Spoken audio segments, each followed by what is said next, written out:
Segundo o Criador, uma das coisas mais terríveis que podem acontecer, nocivas, com um ser humano, é ele ser privado de relacionamentos, de parceria, de cumplicidade. Eu queria lembrar a vocês que isso para Deus é tão expressivo, que mesmo antes da Bíblia narrar a criação da mulher, na viração do dia, Deus vinha conversar com Adão, interagir com ele. Porque na mente de Deus, não é saudável que uma pessoa viva isolada. Talvez isso seja bem refletido no momento em que vivemos, onde estamos ainda falando, mesmo de uma forma um pouquinho mais relaxada, de isolamento social. Mas o quanto de mal esse isolamento fez para a sociedade, isso é notório. A solidão. E muito mais do que estar sozinho, sem a companhia de ninguém, talvez seja a dor de estar envolto, rodeado de pessoas e mesmo assim continuar sozinho. Porque às vezes você está rodeado de pessoas, mas você está só. Esse dia, numa fila para embarcar num voo, devia ter mais ou menos umas 150 pessoas. E estávamos todos na fila e a moça estava indo à minha frente e de repente, uma funcionária da companhia aérea olhou para ela, não sei por que motivo, perguntou para ela: a senhora está com alguém? E ela disse: não, eu estou sozinha. E naquele momento tinha inúmeras pessoas ao redor dela, mas ela estava dizendo: nenhuma dessas pessoas fazem parte do meu convívio, fazem parte da minha história. Apesar de eu estar envolto numa multidão, apesar de eu fazer parte de um núcleo familiar de 5, 6, 10, 20 pessoas, morar numa casa, isso não significa que essas pessoas estão com você. Muitas pessoas se sentem solitárias. Uma das grandes reclamações, até mesmo das pessoas que vêm para a igreja, é a dificuldade de interagir e de conseguir algum relacionamento.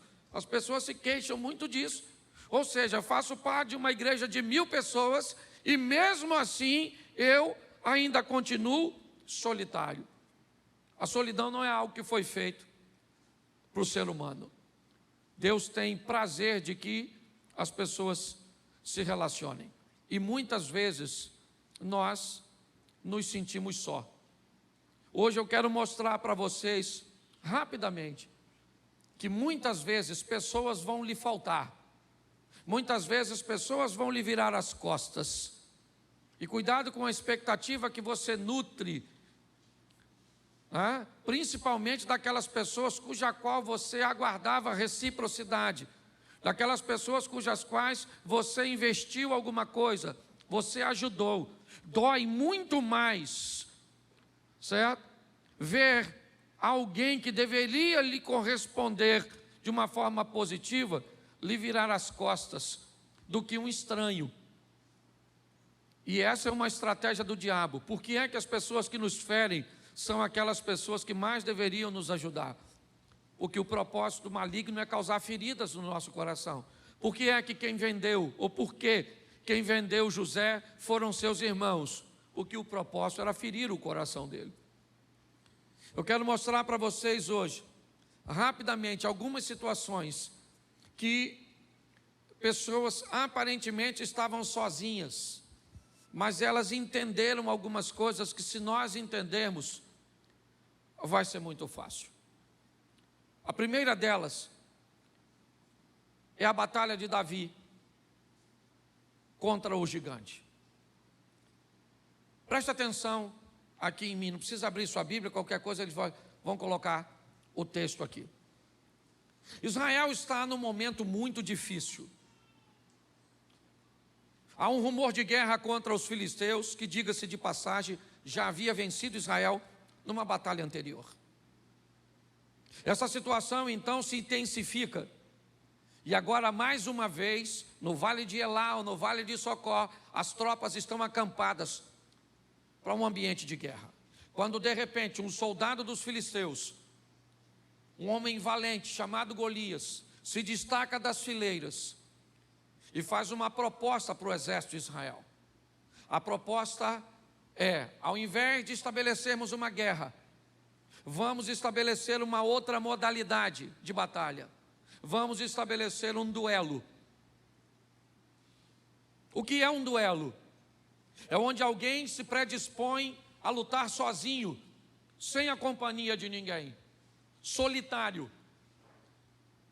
Golias está dizendo, eu estou apto a me destacar, e sozinho eu sou capaz de enfrentar qualquer soldado de vocês. Escolham em Israel alguém que seja homem o suficiente, que seja forte o suficiente, que seja corajoso o suficiente para vir aqui me enfrentar sozinho. Essa é a proposta. Não podem ser dois, não podem ser três, não. Ele pode trazer consigo a arma que quiser. Fique à vontade. Eu tenho couraça, eu tenho escudo. O que ele tem? Lança, flecha, espada. Eu tenho todo o aparato a meu favor, é o que está dizendo Golias, para vencer. Eu sou altamente preparado. E é nesse ambiente de duelo, de solidão, que Davi vai resolver entrar nessa batalha. É algo aparentemente louco. Todas as pessoas que estão olhando para aquele momento, não faz sentido. Porque todas as pessoas que estão olhando para Davi, o que estão vendo? Um homem grande, bem armado, bem equiparado, ou equipado, como Golias, intransponível. E do outro lado, um rapaz que não tem uma lança, não tem uma espada, não tem um escudo, ele não tem nada, e pior, ele está sozinho. Sabe o que é mais incrível nisso? É que para todo mundo Davi está sozinho. A única pessoa que não se sente sozinho nesse campo de batalha é Davi.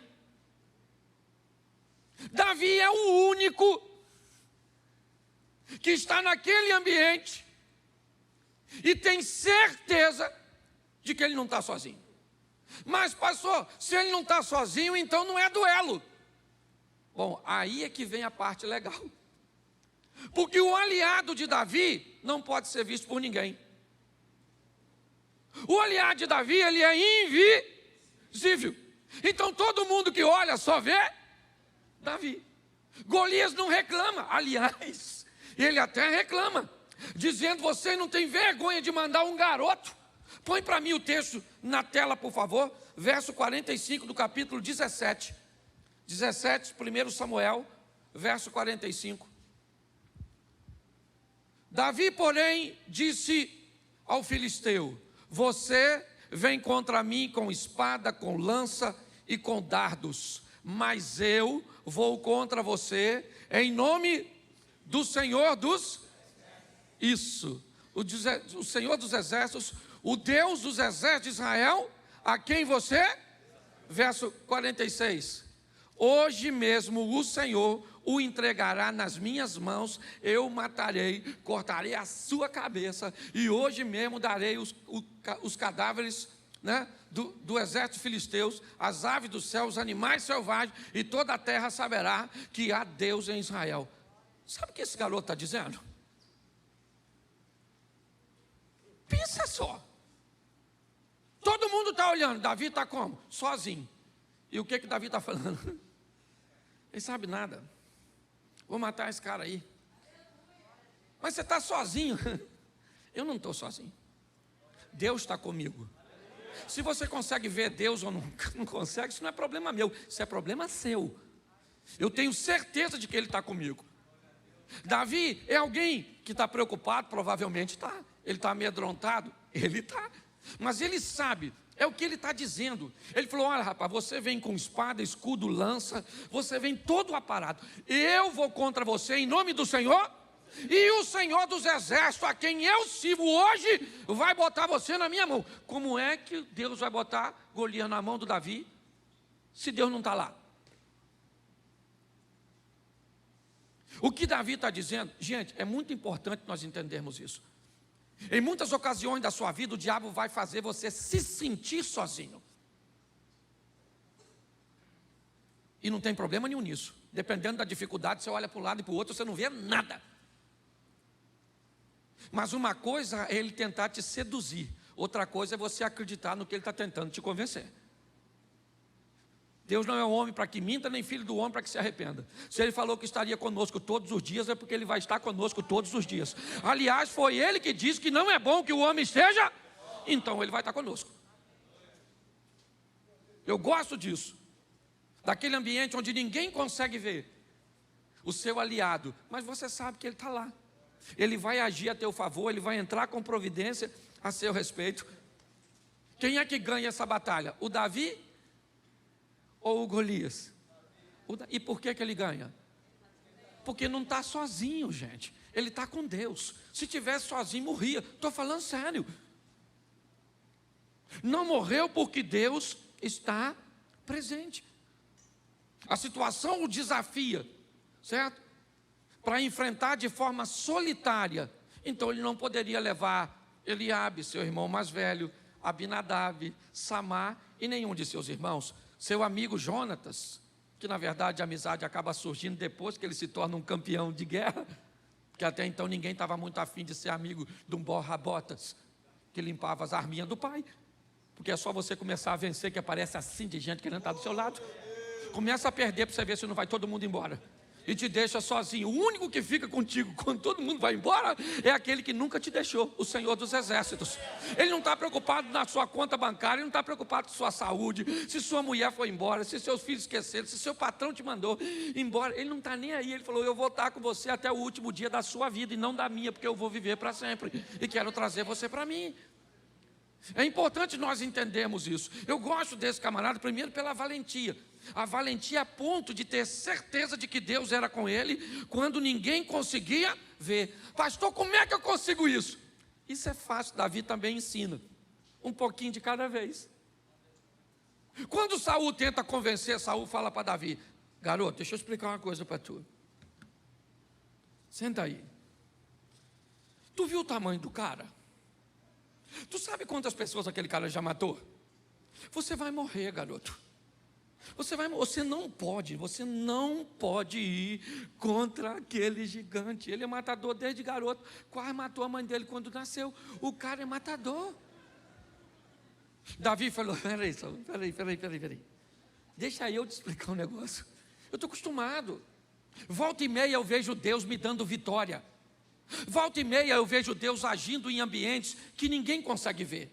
Se você não acredita, isso não é problema seu. Eu só quero que você me autorize. Fala para mim, vai e tu vai ver o que vai acontecer com aquele gigante de uma figa, filho de uma égua, miserável. Eu vou matar ele.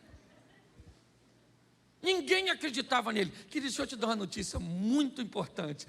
Se você, para vencer, depender da torcida dos outros, se prepare para perder. Porque hoje a sua vitória incomoda muito mais os outros do que a sua derrota. Está assim de gente torcendo para você?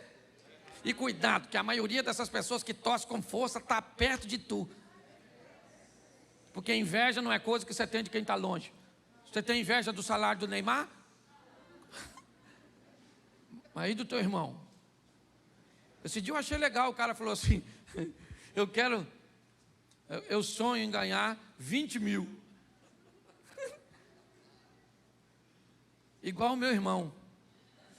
Aí o cara falou: seu irmão ganha 20 mil? Ele falou: não, ele também sonha. É só um sonho. Você está rindo, mas é sério. Eu gosto da estrutura. Por quê? Porque ele consegue enxergar que não está.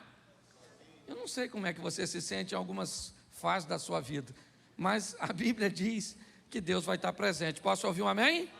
Isso. segundo texto, eu vou usar uns aqui para você ter facilidade de olhar depois, certo? Próximo evento, 2 Crônicas, a partir, vamos para o capítulo 32, certo? Novamente, as coisas não estão boas para o povo de Deus.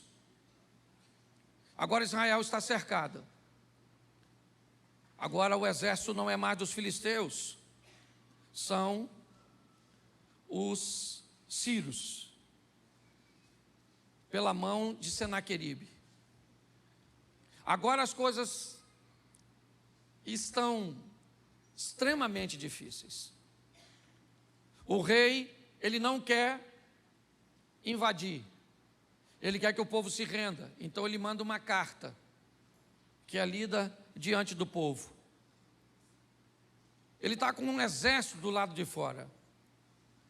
Ezequias tem 25 anos de idade, nessa ocasião, acabou de assumir o governo e fez algumas mudanças. Ele está praticamente sozinho. A idolatria havia sido introduzida no reinado e ele está tentando erradicar isso, voltando a estabelecer o culto. E nesse momento, Senaqueribe se levanta. É muito importante nós entendermos isso. Algumas pessoas às vezes nos procuram e dizem assim: pastor, por que é que quando eu aceito Jesus parece que as coisas ficam piores? Isso é mentira. As coisas não ficam piores. O grande problema é que quando você aceita Jesus, Ele, quando chega, acende uma luz. E a luz que Ele acende mostra a sujeira que você não via enquanto estava nas trevas.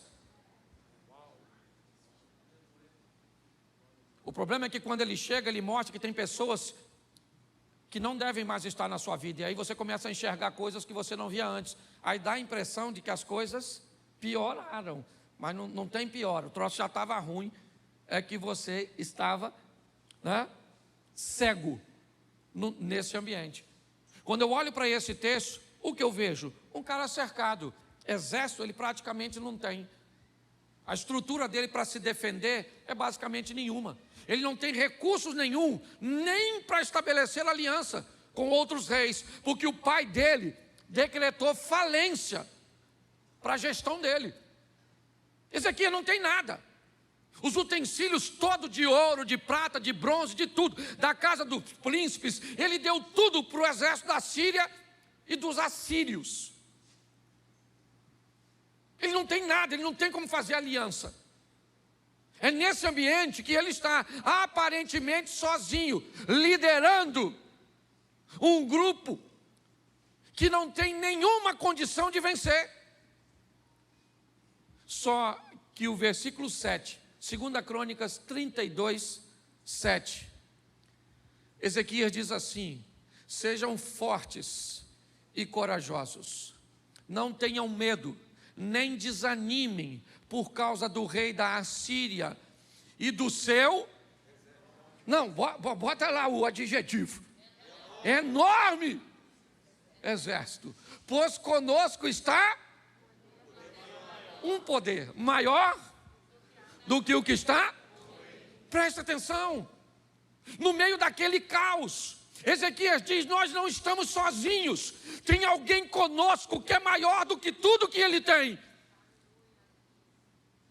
Ele está no momento de dificuldade. O momento de dificuldade inevitavelmente pode trazer sobre nós uma cegueira. Você lembra quando Agar está do lado de um poço, vendo seu filho morrer de sede? O texto não diz que o anjo faz o poço aparecer. O texto diz que o anjo olha para Agar e diz: Agar, o que está acontecendo com você? Tem um poço do seu lado. Mas às vezes a situação é tão difícil que a solução está mais perto do que você imagina, mas você não consegue ver. Quando olhamos para esse texto, o que Ezequias diz? Olha, ninguém está vendo, mas há um conosco, um poder maior do que todo o poder que está com ele. Não desanima não. Eu imagino o pessoal falando: um com a gente para matar o Senaqueribe. Não desanimar. Desanima não, hein? Ele falou que tem um com a gente aí, ó. Pergunta a ele onde é que está esse um. Às vezes você vai procurar Deus e não vai ver. Mas mesmo que você não veja, não sinta, fica tranquilo. Porque ele falou que estaria. Ele não disse que você precisaria vê-lo. Ele não disse que te daria sinal de que estaria lá. Ele disse, você só acredita que eu estou. E pronto. O resto deixa comigo. É o que ele falou. Você acha isso interessante? Verso 20 do capítulo 32. Põe no 20. Por tudo isso, o rei Ezequias e o profeta Isaías, filho de Amós, clamaram em oração aos, e o Senhor enviou, já preguei sobre isso aqui, e o Senhor enviou quantos anjos?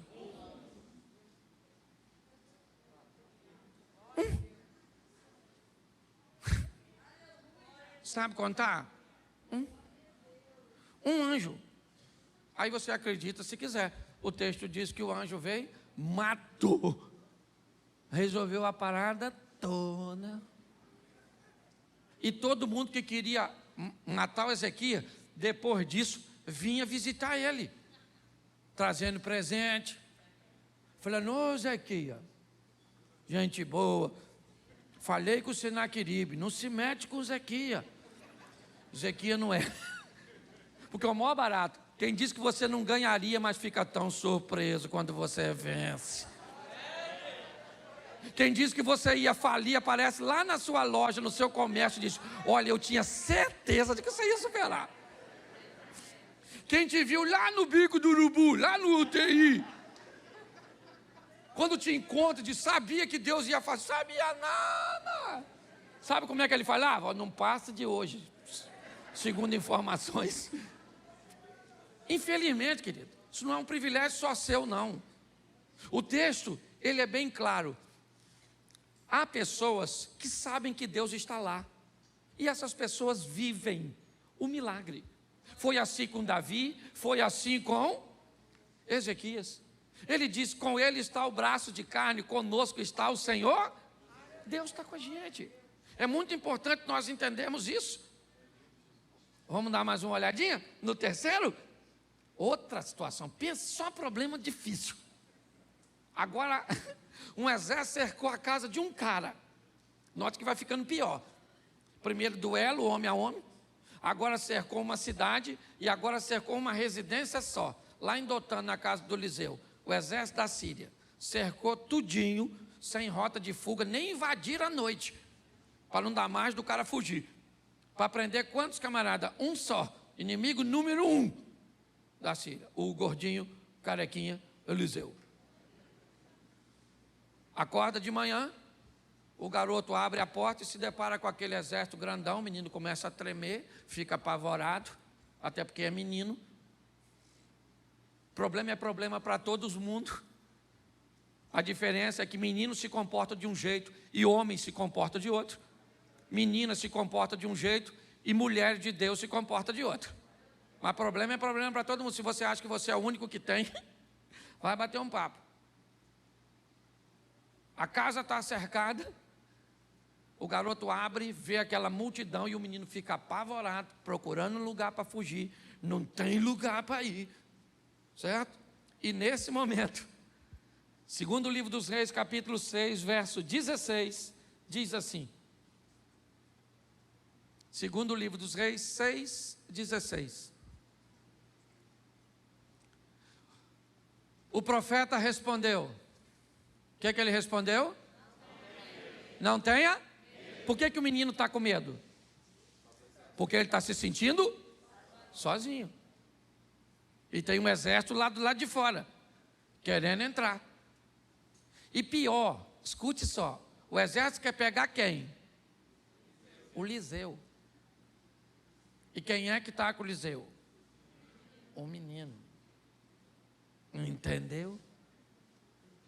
Tem coisa que não é nem para pegar tu. Mas tu tá junto, vai de bucha. Vale uma observação para você selecionar melhor. Deixa eu te dar uma dica. Nunca tente ajudar quem Deus quer tratar. Você não é melhor que Deus. Quando alguém estiver sofrendo, pergunta. Senhor, mexe com isso? Ou deixa isso quieto? Você quer exemplo bíblico para eu elucidar isso? Fica fácil. A visita que Josafá faz a Acabe. Entra numa batalha que não é dele, quase morre o Josafá. Não morreu pela misericórdia. Porque o engraçadinho do Acabe, na hora de entrar a batalha, sabe o que o Acabe falou? Ó, Josafá, nós vamos na batalha, eu não vou vestir de rei não, tá? Eu vou vestir de soldado. E você vai vestir de rei, é mais seguro. Só que o exército inimigo deu uma ordem, não mata ninguém, a não ser o rei.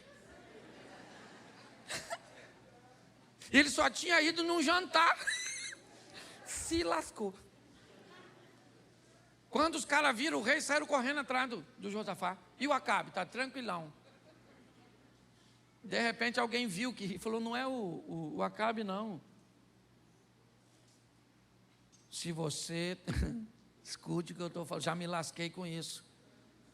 Já aprendi, mas já levei uns prejuízozinhos. Bravo.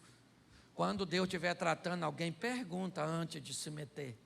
Senhor, está brigando contigo ou com o chifrudo? Se for contra o chifrudo, eu entro. Se for com o Senhor, arrebenta. Até porque na mão do Senhor fica mais fácil. Ele é misericordioso. Pelo menos foi a mão que Davi escolheu estar. Nesse texto, o profeta diz, não tenha medo. Aqueles que estão conosco são mais numerosos do que os que estão. Eu imagino o garoto. Estão conosco. Conosco. Desenrola, filho. Onde é que está conosco? Não estou vendo ninguém. Isso aí. Eu estou olhando. Eu tenho um negócio para resolver amanhã, essa semana. Nós estamos sozinhos, Liseu. Acorda. Vai para a oficina da alma. Você está precisando. Você está precisando cuidar das suas emoções. Você já está vendo coisa. Aí, sabe o que Eliseu diz? Verso seguinte. Eliseu orou. Senhor, abre os olhos dele. Dele quem? Do menino que estava com ele. Para que ele... Então, o Senhor abriu os olhos do... E olhou e viu as colinas cheias de cavalos e carros de fogo. Presta atenção aqui. Sabe o que a Bíblia está dizendo? Ande com gente que vê coisa que tu não vê. Ande com gente que está numa fase acima de você, na próxima fase, na fase cuja qual você quer ir. Pare de andar com cabeça de bagre. Você está entendendo? Escolha melhor seus relacionamentos. Eliseu olhou, orou e falou, Senhor, abre os olhos desse garoto. E o menino está lá. Quando o menino olhou,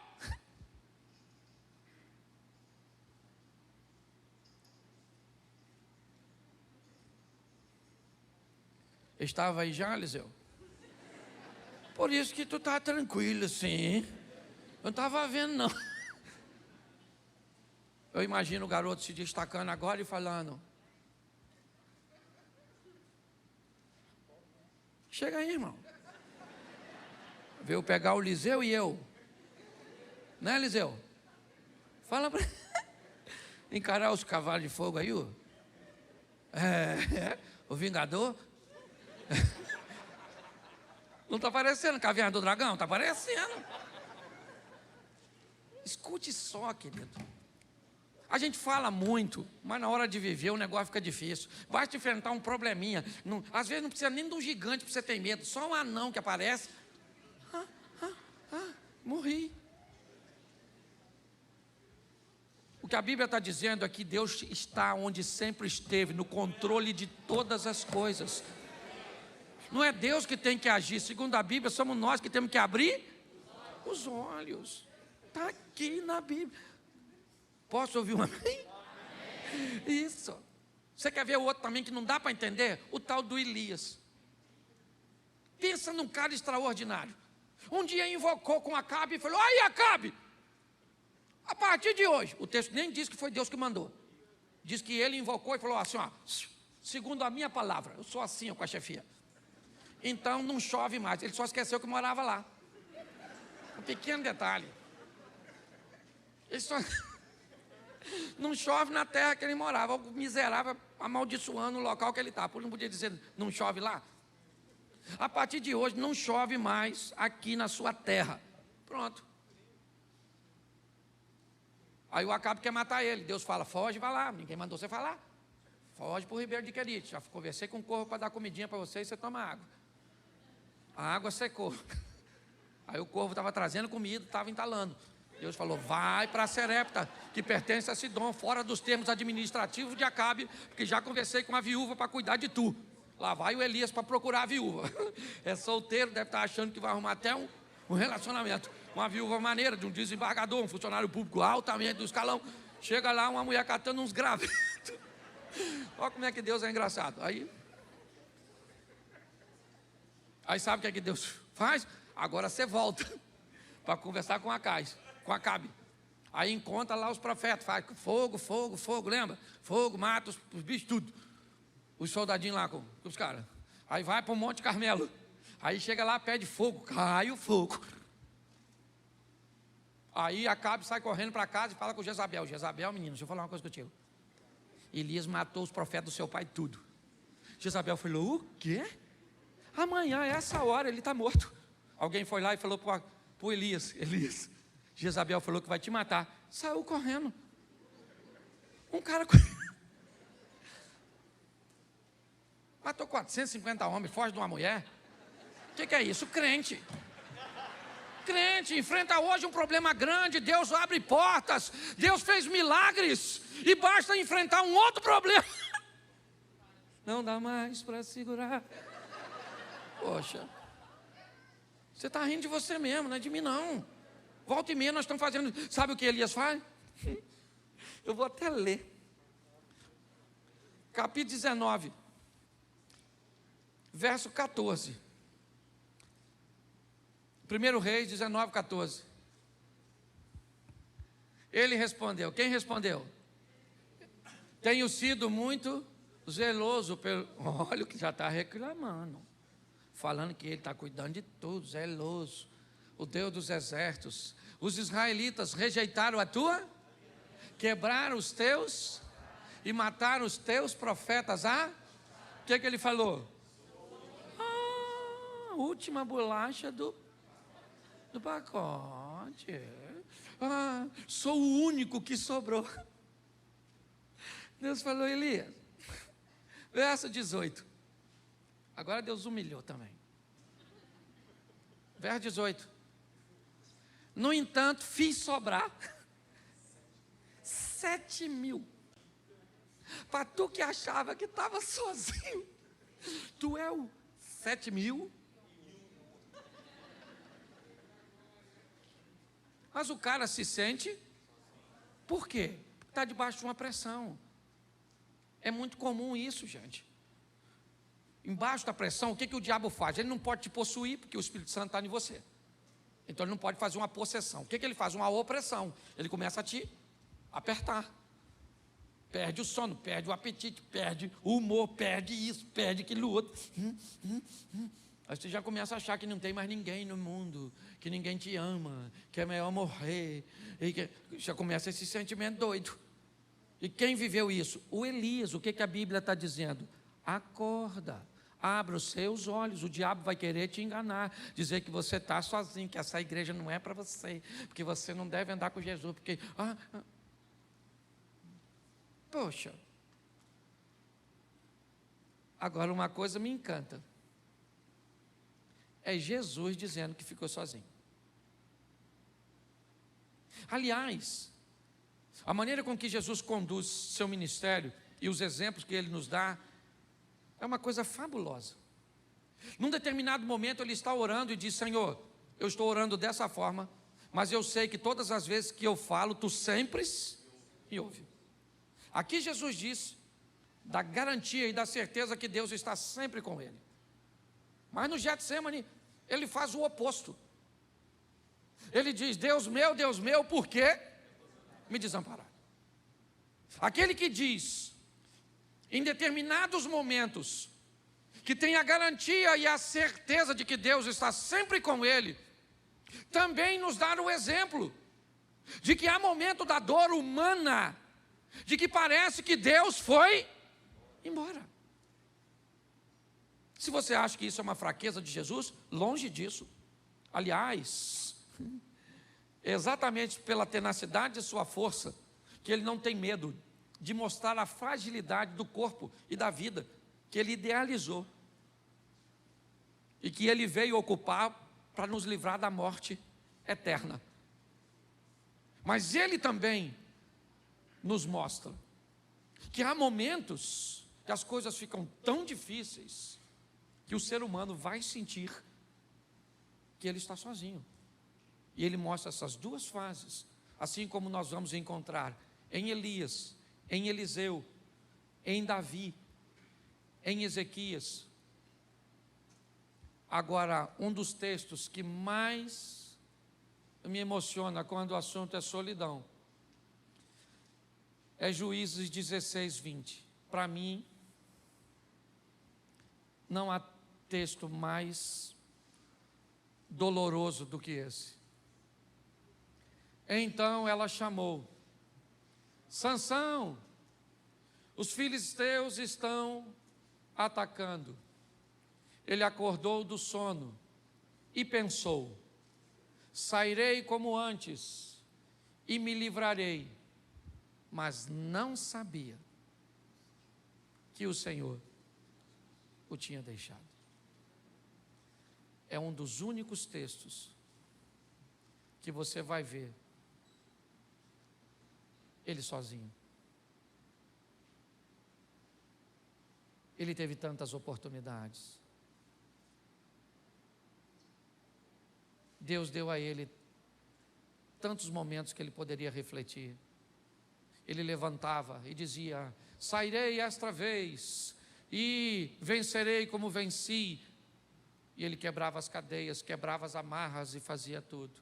Mas o texto diz que nessa ocasião, ela diz: Sansão, eles estão vindo. E ele se levanta, acordou e disse: eu sairei como das outras vezes e eu me livrarei. Mas ele não sabia.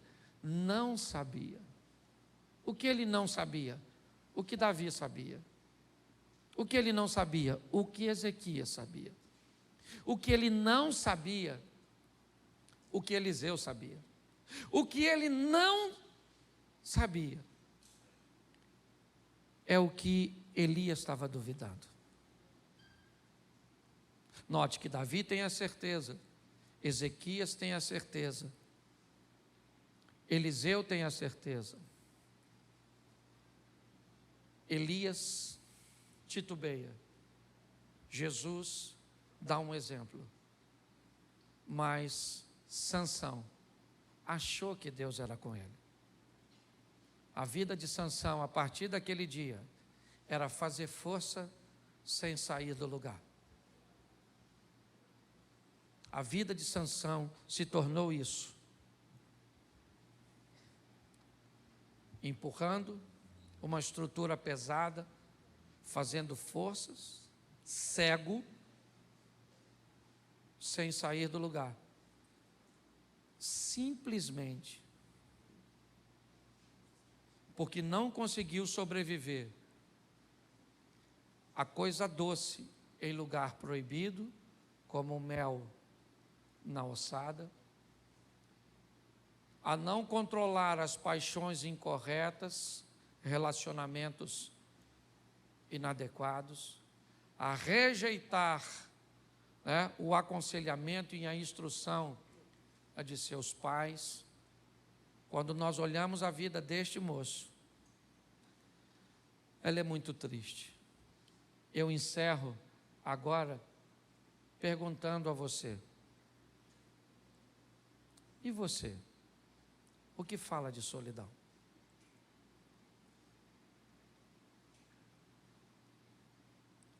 Como é que está a sua situação hoje?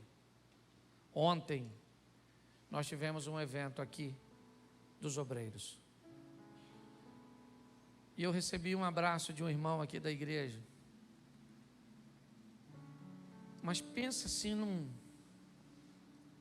Eu confesso a você que uma pessoa que eu jamais imaginaria que havia notado que eu estava me sentindo sozinho. Ele se aproximou, me disse: pastor, esses dias você estava pregando E eu vi que você estava só. Sua fala estava pausada, seu raciocínio estava lento. E ele, sem me tocar, ele ainda não tinha me abraçado. À medida que ele foi falando, eu fui vendo que eu não estava sozinho. E ele me disse: eu fui para casa e orei por você, pastor, naquele dia. Eu não sei como você está hoje. Isso não tem a ver com o dinheiro que você tem. Isso não tem a ver com a beleza do seu casamento. Isso não tem a ver com o sucesso dos seus filhos. Aliás, eu não sei nem se isso tem a ver com a sua espiritualidade e intimidade com Deus. Porque eu vou dizer que Elias não era íntimo. Eu vou dizer que Moisés não era íntimo. Mas a solidão de não ter com ninguém para dividir a dor de guiar aquele povo fez com que ele tomasse algumas decisões. Eu gostaria de fazer parte da sua intimidade, mas eu não tenho como. Eu sou um mero mortal. Eu não tenho nem como visitar todos os membros. Nós estamos lutando para estabelecer um processo onde todos sejam assistidos. Porque, pasme vocês, a maioria das pessoas que se queixam de alguma coisa, basicamente aqui na igreja, é de solidão. É de que gostaria de ser vista mais de perto, ser notada.